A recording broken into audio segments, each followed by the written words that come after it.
నమస్కారం ఈటీవీ 360కి స్వాగతం. ముందుగా ప్రధానాంశాలు.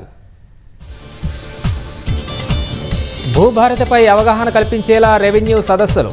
నారాయణపేట జిల్లాలో పాల్గొన్న మంత్రి పొంగులేటి. పేదలకు అండగా నిలిచేందుకే భూభారతి తెచ్చామన్న మంత్రి. కోర్టులో లేని భూ సమస్యల్ని పరిష్కరిస్తామని వెల్లడి. హైదరాబాద్ ఈడీ కార్యాలయం వద్ద టీపీసీసీ ఆధ్వర్యంలో ధర్నా.